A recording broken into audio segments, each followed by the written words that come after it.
Mummy जी, अब तो आप इन रंगीन साड़ियों पर अपनी नज़र डालना छोड़ दीजिए। आपको समझना चाहिए कि अब आप सुहागन नहीं है। फिर भी मैं देख रही हूँ आपका झुकाव रंगीन साड़ियों पर ही होता है। मैं बाजार आपको इसलिए लेकर आई थी कि आप अपनी पसंद से अपने लिए हल्के रंग की कोई सस्ती साड़ी ले लेंगी, पर मुझे नहीं लगता कि आपको साथ लाने का कोई फ़ायदा हुआ।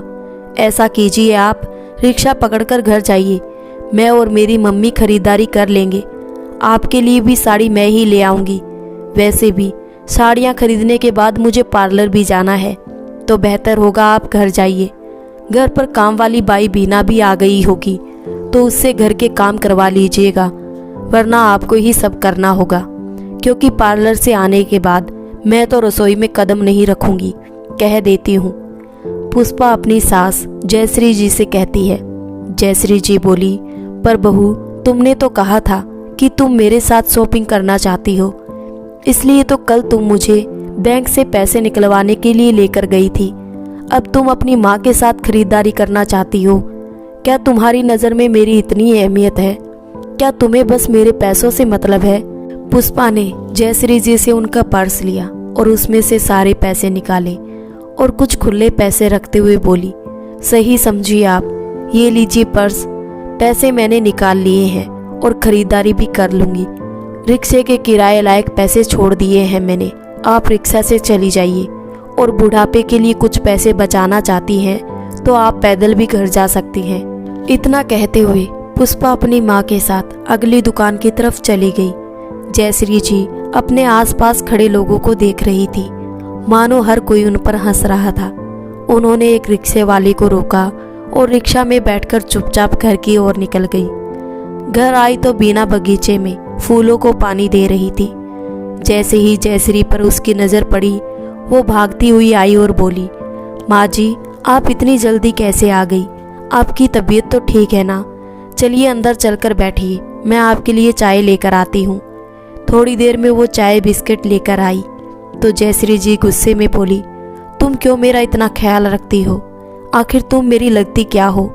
अरे तुम्हारे दादाजी मेरे ससुर के यहाँ माली का काम करते थे, फिर तुम्हारे पिता ने वो काम संभाला, अब तो वो भी नहीं रहे। फिर तुम यहाँ से चली क्यों नहीं जाती हो? जब मेरे अपने बच्चे ही मेरी भावनाओं को नहीं समझते तो तुम क्यों मेरी आदत खराब करती हो? कहते कहते वो रोने लगी। बीना बोली, माँ जी, याद है आपको जब मेरे बाबूजी खत्म हुए थे, आपने मेरे सिर पर हाथ रखा था और कहा था कि जैसे आपके लिए निहाल भैया है वैसे ही मैं हूँ। वो एक बात मेरे लिए बहुत मायने रखती है। जयश्री जी बोली, तुझे बात समझ में नहीं आती, तू भूल रही है कि तू इस घर में काम करती है और पुष्पा बहू को तुम बिल्कुल पसंद नहीं हो, फिर क्यों मेरे लिए इतनी जिल्लत सहती हो? बीना बोली, बाबूजी के जाने के बाद अंकल जी ने मुझे पिता सा स्नेह दिया था और जब वो आखिरी सांस ले रहे थे उन्होंने मुझसे कहा था कि मैं उनके बाद आपका ध्यान रखूं। अंकल जी मेरे लिए पिता से कम नहीं थे और भाभी जी अगर मुझे कुछ कह भी देती है तो मुझे बुरा नहीं लगता। अरे अपने नहीं कहेंगे तो और कौन कहेगा? इतना कहकर वो मुस्कुराती हुई रसोई की तरफ चली गई। तब जयश्री जी उस दिन को याद करने लगी जब बीना के रिश्तेदारों ने उसे अपनाने से उस वक्त इनकार कर दिया था जब उसे किसी अपने की ज़रूरत थी। उस वक्त जयश्री जी के पति किशोर बाबू ने उसके सिर पर हाथ रखा था और जयश्री जी से कहा था, तुम्हारी डूबती नैया को तुम्हारी ये बेटी ही संभालेगी, तो हालात कैसे भी हो जाए कभी इसे खुद से दूर मत करना। 4 घंटे बाद जयश्री जी की बहू पुष्पा बाजार से लौटी। हल्के रंग की एक साड़ी वो जयश्री जी के सामने फेंकते हुए बोली, लीजिए मम्मी जी, ये साड़ी आपके लिए है। बीना वहीं खड़ी थी तो पुष्पा बोली, अब तुम क्यों आंखें फाड़ के देख रही हो? तुम्हारे लिए कुछ नहीं आया है, जाओ हमारे लिए कुछ ठंडा बनाओ, जब देखो हाथ फैलाए खड़ी रहती हो। बीना मुस्कुराते हुए रसोई में चली गई तो जयश्री जी बोली, बहू, एक आध कपड़ा बीना के लिए भी ले आती। तुम तो जानती हो हर त्योहार पर उसके लिए भी कपड़े आते हैं। और क्या तुमने अपनी माँ के लिए कोई उपहार नहीं लिया? पुष्पा बोली, जरूरी नहीं जो गलती आप करें मैं भी वही करूं। और किसने कहा कि मैंने अपनी मम्मी के लिए कुछ नहीं लिया है? ये देखिए कितने सुंदर लाल रंग की बनारसी साड़ी मम्मी ने ली है और मैंने ये हरे रंग की बनारसी साड़ी ली है ना बहुत सुंदर। पर क्या करें, आपकी किस्मत में ये सब लिखा ही नहीं है। चलो मम्मी, मेरे कमरे में चलते हैं। इतना कहकर वो अपने कमरे में चली गई। समय बीतने लगा। कुछ वक्त बाद पुष्पा की माँ वापस अपने घर चली गई। पुष्पा के व्यवहार ने जयश्री जी को बहुत कुछ सोचने पर मजबूर कर दिया था और अब वो अपने और अपने घर के लिए खुद फैसले लेने पर मजबूर हो गई थी, क्योंकि उनका बेटा निहाल सब कुछ देखते हुए भी चुप रहता था। जैसे जैसे समय बीत रहा था, पुष्पा का व्यवहार बीना और जयश्री जी के लिए और भी खराब होता जा रहा था, जो अब जयश्री जी से बर्दाश्त कर पाना मुश्किल हो गया था। अगले साल जब दिवाली का त्यौहार आया, जयश्री जी बाजार से अपने लिए एक साड़ी और 2 अन्य साड़ी लेकर आई। एक साड़ी उन्होंने बीना को दी और एक साड़ी अपनी बहू पुष्पा को देकर वो अपने कमरे में आ गई। हर बार की तरह बीना ने उस साड़ी को अपनी अटैची में रख दिया, ये कहते हुए कि जब मेरी शादी होगी तो आपको ज़्यादा खरीदारी नहीं करनी पड़ेगी। मेरे पास भाभी के दिए हुए पुराने कपड़े ही घर में पहनने के लिए बहुत है।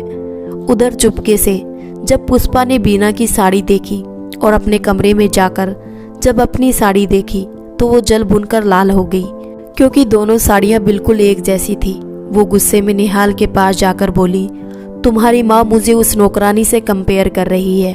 उनकी इतनी हिम्मत। मैं कहती हूँ उस पर पैसे खर्च करने की ज़रूरत ही क्या है। कहीं तुम्हारी माँ सठिया तो नहीं गई है। कितनी बार मैंने तुमसे कहा है इन्हें वृद्धाश्रम में छोड़ दो या फिर इस घर को बेचकर चलो, हम कहीं और रहने चलते हैं। आखिर ये सब कुछ तुम्हारा ही तो है, पर तुम हो कि सुनते ही नहीं हो। दोनों पति पत्नी में बहुत बहस हुई। निहाल गुस्से में लाल पीला होता हुआ जयश्री जी के पास आया और बोला, माँ ये क्या है, तुम हमेशा बीना पर इतना खर्च क्यों करती हो? क्यों उसके लिए महंगी से महंगी साड़ी लेकर आती हो? और जो साड़ी आप अपनी बहू के लिए लेकर आती हो वैसी उस नौकरानी के लिए आखिर आप चाहती क्या है? आप मेरी पत्नी की तुलना उस नौकरानी से करने पर तुली हैं। क्या आपकी नज़र में वो दोनों एक जैसी है? अरे बहू और नौकरानी में अंतर होता है, ये बात आपको समझ में नहीं आती। आखिर आपको हो क्या गया है? आप कितना बदल गई हैं माँ। दरवाजे के पीछे छुपकर पुष्पा माँ बेटे का वार्तालाप सुन रही थी और सोच रही थी, पति को जैसा सिखाया था वैसा ही परफॉर्मेंस दिया है। मन ही मन वो खुद पर गर्व कर रही थी। जयश्री जी बोली, अंतर, तुलना बेटा बहुत भारी शब्द है। खैर क्या तुम जानते भी हो कि एक बहू का फर्ज क्या होता है?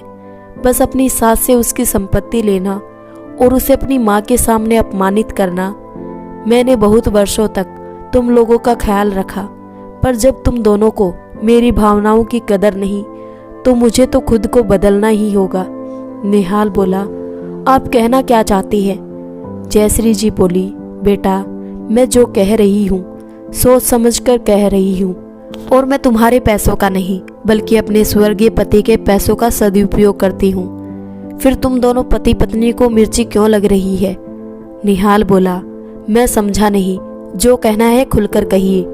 जयश्री जी बोली, मैंने तुम्हें बताया था मगर तुम भी अपनी पत्नी के कहे पर ही चलते रहे। कभी तुम्हें अपनी माँ की तकलीफ नहीं दिखी और ना ही कभी बीना का, मेरा, इस घर का ख्याल रखना दिखा। खैर छोड़ो, मैं इस बात का बुरा नहीं मानती, आखिर तुम उसके जीवन साथी हो। पर बेटा जीवन साथी का फर्ज अपने साथी को अच्छा बुरा बताकर समझाने का भी होता है, केवल आंख बंद करके उसकी हाँ में हाँ मिलाते हुए रहने का नहीं। निहाल गुस्से में बोला, कब से पहलियां ही बुझाई जा रही है, साफ साफ क्यों नहीं कहती? आखिर बात क्या है? जयश्री जी बोली, ठीक है, जानना चाहते हो ना तो सुनो। तुम्हारी पत्नी मेरे साथ कैसा व्यवहार करती है क्या तुमसे छुपा है? तुम्हारी सास यहाँ आती है, वो भी मेरे साथ इज्जत से पेश नहीं आती, क्या ये बात भी तुमसे छुपी है? तुम जानते हो जब बहू ने मुझसे कहा था कि मुझे आपका ये सोने का हार चाहिए, इसे देखकर मेरी सारी सहेलियां दंग रह जाएगी। मैंने बड़े प्यार से वो हार हंसते हंसते उसे दे दिया। मैं कहती हूँ आखिर मेरे बाद ये सब किसका है? तुम्हारा और बहू का ही तो है।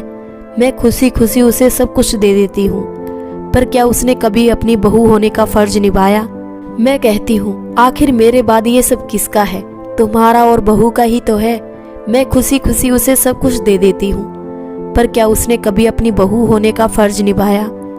याद है तुम्हें उस दिन जब तुम्हारे चचेरे भाई रोहन की शादी की सालगिरह पर हम सबको जाना था? मेरे सिर में तेज दर्द हो रहा था, ये तुम्हें भी पता था, मगर तुम तैयार होकर बाहर गाड़ी में जाकर बैठ गए और हॉर्न बजाकर अपनी बीबी को बुला रहे थे। और पुष्पा भी तैयार होकर बाहर आई और मुझसे बोली, मैं निकल रही हूँ, आप अपना खाने का देख लीजिएगा। एक पल को निहाल चुप हो गया तो जयश्री जी बोली, उसे बस अपनी कीमती साड़ी और सोने का हार दिखाने की जल्दी थी, सास की फिक्र नहीं। जाना तो हम सबको था ना, क्या रुककर वो मेरे सिर को प्यार से सहला नहीं सकती थी? क्या तुम लोग मुझे डॉक्टर के पास लेकर नहीं जा सकते थे? मगर तुम्हें अपना स्टेटस मेंटेन करना जरूरी था, शादी में दोनों को ही जाना था। मेरी हालत ऐसी नहीं थी कि मैं उठकर खाना बना पाती। जब बहू को कहा कुछ बनाकर दे जाओ तो वो बोली, बीना घर में है फिर मैं हाथ क्यों लगाऊं? इतना कहकर वो निकल गई। उस वक्त मेरे लिए कौन खड़ा रहा बताओ? जिस वक्त अपनों का साथ जरूरी हो उस वक्त बेटे बहू को बाहरी दुनिया जरूरी लगे, अपनी माँ नहीं। तो बताओ, माँ बदलेगी नहीं तो और क्या करेगी? तुम लोगों ने तो सोचा भी नहीं होगा कि तुम्हारे जाने के बाद आखिर मेरी क्या हालत हुई होगी, क्योंकि बीना तो सांझ ढलने के बाद चली जाती है। पर सोचो उस बच्ची का, उसके मन में मेरे लिए चिंता थी। तभी वो लौटकर मुझे देखने आई और बोली, माँ जी आप यहाँ क्यों लेटी हैं? बाहर आकर बैठिए। आपकी हमेशा की तरह मीन मेक निकालने वाली बातें और मुझे डांटने वाली बातें कीजिए ना, काम में मन लगा रहता है। मुझे लग ही रहा था आपने अपना ध्यान नहीं रखा होगा। चलिए अब आप मुझसे बातें कीजिए और मैं आपके लिए खाना बनाती हूँ और काढ़ा भी बना दूंगी। जयश्री जी बोली, अच्छा तुझे मेरा बात करना बुरा लगता है क्या? मैं तो तुम पर हमेशा चिल्लाती रहती हूँ और मैं किसके काम में मीन मेक निकालती हूँ? बीना हंसकर बोली, नहीं माँ जी, बल्कि मुझे तो बहुत खुशी होती है। मेरी माँ बचपन में मुझे ऐसे ही डांटती थी और उनकी डांट खाने के लिए मैं अक्सर कुछ ना कुछ गलतियां करती रहती थी। उस बात पर जयश्री जी खिलखिलाकर हंसने लगी। बीना बोली, पर माँ के जाने के बाद आपसे ही मुझे माँ का प्यार मिला। आप में माँ की मुझे वही छवि दिखती है। चलिए ना कुछ पुरानी बातें सुनाइए। जयश्री जी की आंखों में आंसू आ गए और बोली, नहीं मुझे कुछ बात नहीं करनी है। बीना बोली, क्यों, क्या हुआ आपको? जयश्री जी बोली, मेरे सिर में बहुत दर्द है। इतना कहने पर बीना झट से खड़ी हुई और बोली, अरे तो पहले बताना चाहिए था ना। रुकिए, इतना कहकर बीना तेजी से रसोई घर में गई और जब वो वापस आई तो उसके हाथ में तेल की कटोरी थी। उसने झट से उनके सिर की मालिश करनी शुरू की, सिर दबाते हुए सहला रही थी और जयश्री जी उसे मना कर रही थी, पर उन्हें सुकून भी मिल रहा था। फिर उन्होंने बीना से पूछा, तुमने कुछ खाया? वो बोली, पहले आपके लिए खाना निकाल दूं। जयश्री जी बोली, बहू कहकर गई थी कि दिन का बचा हुआ खाना ही खाना है, ताज़ा खाना बनाने में गैस और तेल मसाला भी बर्बाद होगा। बीना मुस्कुराई और बोली, आप उसकी चिंता मत कीजिए, भाभी जी की डांट मैं खा लूंगी। इतना कहकर वो रसोई में चली गई और झटपट खिचड़ी बनाकर ले आई। उस वक्त जयश्री जी किसी ख्याल में थी। उनके मुंह से अचानक निकला, बहू तुम मेरे लिए वापस आ गई। बीना बोली, माँ जी मैं आपकी बहू नहीं बेटी हूँ। बेटी वो माँ को छोड़कर बाहर कैसे जा सकती है? आप खाना खा लीजिए, दवाई ले लीजिए, फिर मैं चली जाऊंगी।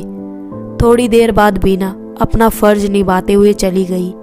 निहाल की नजरें झुकी हुई थी तो जयश्री जी तेज आवाज में बोली, जो माँ को दर्द में छोड़कर बाहर पार्टी के लिए निकल गई वो बहू थी, और दूसरी ओर हमारे घर में काम करने वाली एक गरीब घर की लड़की जिसे हमेशा डांटती रहती थी, वो मेरी देखभाल कर रही थी।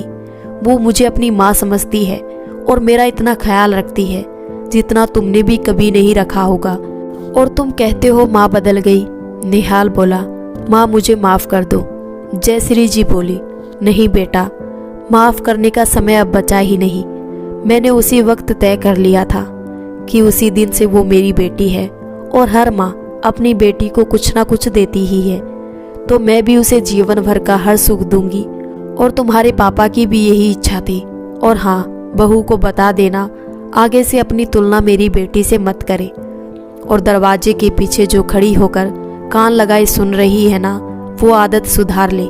अगर तुम लोग मेरे कहे अनुसार इस घर में नहीं रहे तो बेटा, जहाँ तुम्हें शांति मिले वहाँ जाकर रह लो, मुझे माफ़ करो। इतना कहकर जयश्री जी टीवी ऑन करके देखने लगी। निहाल दरवाजे के पीछे छुपी हुई पुष्पा को देखते हुए कमरे से बाहर निकल आया। दोनों पति पत्नी एक दूसरे को देखकर शर्मिंदगी से यहाँ वहाँ देखते हुए अलग अलग कोनों में चले गए। अगले दिन से सब कुछ बदल गया। जब बीना काम करने आई तो जयश्री जी ने कहा, तुम्हें आज से हर किसी का काम करने की जरूरत नहीं है, तुम बस मेरा काम करोगी, इस घर में हक से रहोगी। बीना ने जब इसका कारण पूछा तो जयश्री जी ने कहा, अगर तुम मुझे अपनी माँ मानती हो तो मेरा कहा मानोगी, और बाकी के लोग अपना अपना काम करेंगे। जो भी अपना खर्चा है वो खुद उठाएंगे। अगर रहना चाहे तो रह सकते हैं, वरना दरवाजा उस तरफ है।